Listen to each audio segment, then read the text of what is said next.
Friends, ഞങ്ങളുടെ ഒരു ചെറിയ കുക്കിംഗ് വീഡിയോയിലേക്ക് എല്ലാവർക്കും സ്വാഗതം. ഇന്ന് ഞാനൊരു ചിക്കൻ കറിയാണ് വെക്കാൻ പോകുന്നത്. അതിലേക്ക് ചിക്കൻ എല്ലാം കഴുകി വൃത്തിയാക്കി വെച്ചു. അതിനുശേഷം ചിക്കൻ കറിക്ക് ആവശ്യമായ ഉള്ളിയും ചെറിയ ഉള്ളിയും ഇഞ്ചിയും വെളുത്തുള്ളിയും തക്കാളിയും എല്ലാം അരിഞ്ഞു വെച്ചു.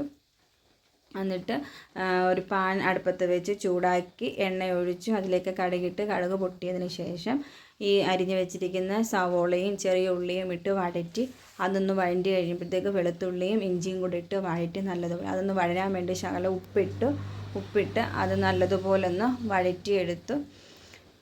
വഴറ്റിയെടുത്തതിന് ശേഷം അതിലേക്ക് ഞാൻ അരിഞ്ഞു വെച്ചിരിക്കുന്ന തക്കാളിയും കൂടെ ഇട്ട് അതും ഒന്ന് നല്ലതുപോലെ ഇളക്കി അതിനകത്തും ഇതൊക്കെ മാറിക്കഴിഞ്ഞാൽ പൊടികൾ ചേർത്ത് മല്ലിപ്പൊടിയും മഞ്ഞൾപ്പൊടിയും മുളക് പൊടിയും പിന്നെ ചിക്കൻ മസാലയും കൂടി ഇട്ട് നല്ലതുപോലെ ഇളക്കി അതിൻ്റെ പച്ചമണം മാറുന്നിടം വരെ ഇളക്കി കഴിഞ്ഞിട്ട് ഈ കഴുകി വെച്ചിരിക്കുന്ന ചിക്കൻ അതിലേക്ക് ഇട്ട് നല്ലതുപോലെ ഇളക്കി ചിക്കനകത്തെല്ലാം മസാല പിടിക്കാൻ വേണ്ടി നല്ലതുപോലെ ഇളക്കി. പിന്നെ ഞാൻ ഇതിനകത്ത് തിളപ്പിച്ച വെള്ളമാണ് പച്ചവെള്ളം ഒഴിച്ചില്ല, തിളപ്പിച്ച വെള്ളമാണ് ഇതിലേക്ക് ഒഴിച്ചിട്ട് നല്ലതുപോലെ ഇളക്കി ഉപ്പൊക്കെ ഇട്ട് അതിൻ്റെ പുറത്ത് കരിവേപ്പില ഇട്ട് നല്ലതുപോലെ ഇളക്കി അടച്ചു വെച്ച് വേവിച്ചു.